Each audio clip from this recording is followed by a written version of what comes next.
جئنا للدعوة لله رب العالمين. اللہ الرحمن الرحیم والتین والزیتون. اللہ کے نام سے شروع کرتا ہوں جو بڑا مہربان نہایت رحم کرنے والا ہے. قسم ہے انجیر کی اور زیتون کی، وطور سینین اور طور سینا کی، وہذا البلد الامین اور اس امن والے شہر کی. لقد خلقنا الانسان فی احسن تقویم، یقیناً ہم نے انسان کو بہترین شکل و صورت میں پیدا کیا ہے. ثم رددناہ اسفل سافلین،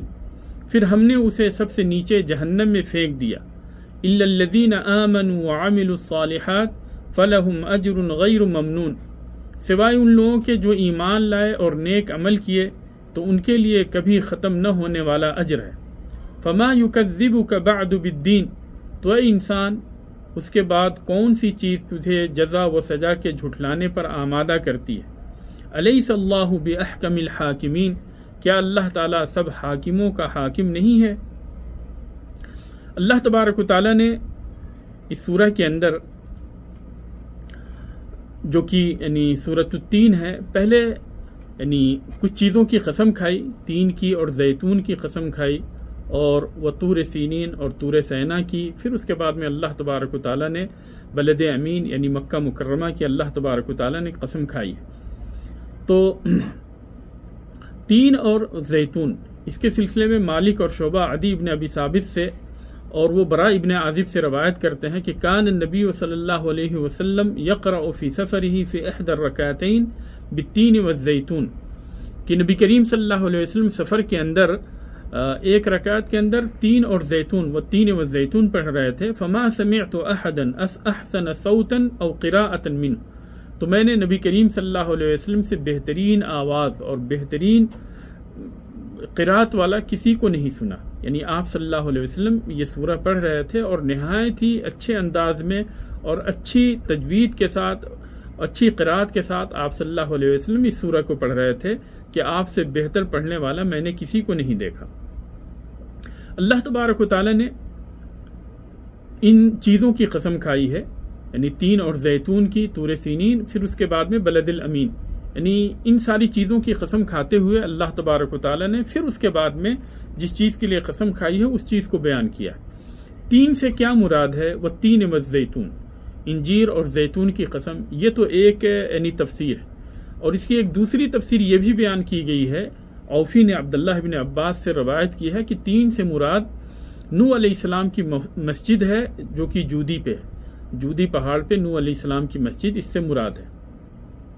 اور زیتون سے مراد جیسا کہ کعب الاحبار نے اور قتادہ اور ابن زید اور دوسرے لوگوں نے بیان کیا ہے کہ اس سے مراد بیت المقدس کی مسجد ہے،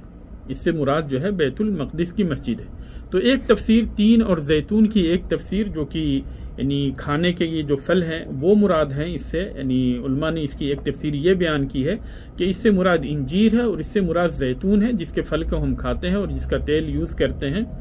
اور دوسری تفسیر یہ ہے کہ تین سے مراد نوح علیہ السلام کی وہ مسجد ہے جو کہ جودی پہاڑ پہ ہے، اور زیتون سے مراد مسجد بیت المقدس ہے. وہ طور سینین اور طور سینا کی قسم، کعب احبار اور دوسرے لوگوں نے اس سے یعنی اس کا مطلب یہ بیان کیا ہے کہ اس سے مراد وہ پہاڑی ہے جس کے اوپر اللہ تبارک و تعالیٰ نے موسیٰ علیہ السلام سے گفتگو کی. وَهَذَا الْبَلَدِ الْأَمِينَ، اور یہ امن و امان والا شہر یعنی شہر مکہ. ابن عباس، مجاہد، اکرمہ، حسن، ابراہیم نخعی اور اسی طرح سے ابن زید اور کعب احبار کہتے ہیں کہ اس کے بارے میں کوئی اختلاف نہیں. اور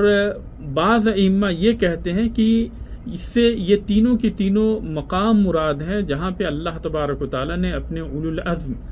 رسولوں کو بھیجا، جو کہ یعنی بڑی یعنی جن کے تابعین، جن کے متبعین جو ہے کثرت کے ساتھ اس روئے زمین کے اوپر موجود ہیں. چنانچہ پہلے سے مراد یعنی تین اور زیتون سے بیت المقدس مراد ہے جہاں پہ اللہ تبارک و تعالیٰ نے عیسیٰ علیہ السلام کو بھیجا، اور طور سینا سے مراد موسیٰ علیہ یعنی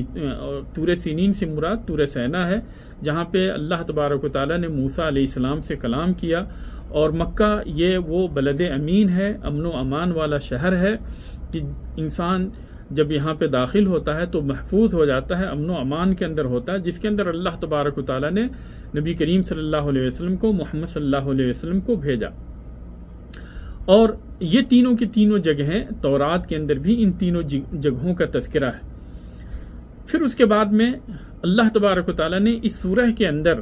یعنی ترتیب کے ساتھ پہلے عیسیٰ علیہ السلام کا تذکرہ کیا، پھر موسیٰ علیہ السلام کا تذکرہ کیا، پھر اس کے بعد میں اللہ تبارک و تعالیٰ نے آخری نبی محمد صلی اللہ علیہ وسلم کا تذکرہ کیا، یعنی جو فضل میں سب سے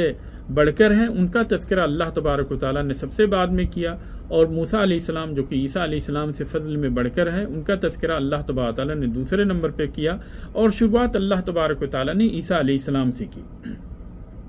پھر اس کے بعد میں اللہ تبارک و تعالیٰ نے بیان فرمایا کہ انسان کی تخلیق بہترین شکل و صورت میں کرنے کے بعد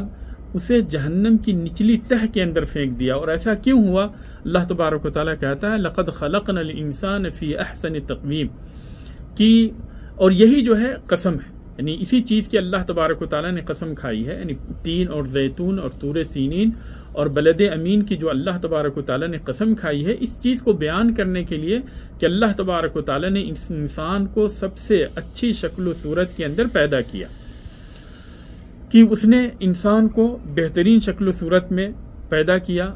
اور ایک ترتیب کے ساتھ اچھے ڈھانچے کے اندر اللہ تبارک و تعالیٰ نے اسے پیدا کیا۔ ثم رددناہ اسفل سافلین، پھر اللہ تبارک و تعالیٰ نے اسے جہنم کی نچلی تہ کے اندر، جہنم کے اندر اسے پھینک دیا، اور ایسا اس وقت ہوتا ہے جب یعنی اللہ تبارک و تعالیٰ نے اس کے اوپر اتنے سارے انعامات کیے اور اتنی اچھی شکل و صورت دی اور اتنے اچھے ڈھانچے میں اللہ تبارک و تعالیٰ نے اسے بنایا، اس کے باوجود بھی جب یہ انسان اللہ تبارک و تعالیٰ کی اطاعت نہیں کرتا ہے اور اس کے رسول کی پیروی نہیں کرتا، تو پھر اسی صورت میں اللہ تبارک و تعالیٰ اسے جہنم کی نچلی تہ کے اندر پھینک دیتا ہے۔ اِلَّا الَّذِينَ آمَنُوا وَعَمِلُوا الصَّالِحَاتِ، سوائے ان کے جو لوگ ایمان لائے اور نیک عمل کیے، تو انہیں اللہ تبارک و تعالیٰ جہنم میں نہیں پھینکتا، بلکہ اللہ تبارک و تعالیٰ ان کا استقبال جنت الفردوس کے اندر کرتا ہے، جنت کے اندر کرتا ہے۔ اور اس کا مطلب ایک بعض مفسرین نے اس کا مطلب یہ بھی بیان کیا ہے کہ انسان کو لمبی عمر دی، اسفل سافلین کیا ثم رددناہ اسفل سافلین، کہ انسان کو لمبی عمر عطا کی، یہ معنی بھی بیان کیا گیا ہے۔ اور اسی معنی کو ابن جریر رحمہ اللہ جو کہ یعنی سارے مفسروں کے امام ہیں، تو انہوں نے اسی معنی کو اختیار کیا ہے، لیکن ابن کثیر رحمہ اللہ نے کہا کہ یہ معنی درست نہیں ہے، بلکہ پہلا معنی جو بیان کیا گیا ثم رددناہ اسفل سافلین کا مطلب یہ ہے کہ اللہ تبارک و تعالیٰ نے انسان کو جہنم کے اندر نیچے سے نیچے پھینک دیا، یہ معنی مراد ہے۔ اس لیے کہ پھر اس سے استثناء کیا گیا مومنوں کا، کہ جو مومن ہیں اور نیک عمل کرتے ہیں انہیں اللہ تبارک و تعالیٰ جہنم کے اندر نہیں ڈالتا، بلکہ اللہ تبارک و تعالیٰ انہیں جنت کے اندر لے جاتا۔ اور اگر اس کا مطلب یعنی آیت کا مطلب یہ ہوتا کہ اللہ تبارک و تعالیٰ نے لمبی عمر دی، تو پھر بہت سارے مومن ایسے ہیں جو کہ جوانی ہی کے اندر وفات پا جاتے، بچپن ہی کے اندر وفات پا جاتے، تو استثناء صحیح نہیں ہوتا۔ اس لیے اس آیت کا مطلب یہی ہے کہ اللہ تبارک و تعالیٰ نے انسان کو اچھی شکل و صورت کے اندر پیدا کیا، پھر جس نے اللہ تبارک و تعالیٰ کی عبادت نہیں کی تو اللہ تبارک و تعالیٰ نے اسے جہنم کے اندر پھینک دیا، جیسے کہ اللہ تبارک و تعالیٰ نے سورۃ العصر کے اندر فرمایا والعصر ان الانسان لفی خسر، زمانے کی قسم یقیناً انسانیت گھاٹے میں ہے، الا الذین آمنوا وعملوا الصالحات، سوائے ان کے جو لوگ ایمان لائے اور نیک عمل کیے۔ پھر آگے اللہ تبارک و تعالیٰ نے فرمایا فلہم اجر غیر ممنون، تو ان کے لیے اللہ تبارک و تعالیٰ کے پاس وہ اجر و ثواب ہے جو کہ کبھی ختم نہیں ہونے والا نہیں۔ پھر اس کے بعد میں اللہ تبارک و تعالیٰ نے فرمایا فما یکذبک، کہ اے ابن آدم کی اولاد، فما یکذبک بعد بالدین، کہ تمہیں کیا ہو گیا ہے کہ ان ساری چیزوں کے بعد قیامت کے دن جزا اور سزا کا تم انکار کرتے، جبکہ تم ابتدا کو جانتے ہو کہ کس طریقے سے تمہیں پیدا کیا گیا، اور اس بات کو بھی جانتے ہو کہ اللہ تبارک و تعالیٰ نے تمہیں پیدا کیا ہے، تو جو پیدا کرتا ہے، شروع کرتا ہے، وہ لوٹانے کے اوپر زیادہ قادر ہے، کیا تمہیں اس کی یعنی خبر نہیں؟ اس کے باوجود بھی تمہیں کون سی ایسی چیز ہے جو کہ آخرت کے دن کی جزا اور سزا کی تکذیب کے اوپر ابھارتی ہے، اسے جھٹلانے کے اوپر ابھارتی ہے، جبکہ تم جانتے ہو کہ اللہ تبارک و تعالی سب سے زیادہ یعنی سارے حاکموں کا حاکم ہے، سارے حاکموں کا حاکم ہے، جبکہ تمہیں اس کے بارے میں پتہ ہے، اس کے باوجود بھی تم آخرت کے دن کا انکار کرتے ہو، اس دن جزا اور سزا کا انکار کرتے ہو، تو آخر تمہیں کیا ہو گیا ہے؟ پھر آگے اللہ تبارک و تعالی نے فرمایا الیس اللہ باحکم الحاکمین، کہ کیا اللہ تبارک و تعالی سارے حاکموں کا حاکم نہیں ہے؟ یعنی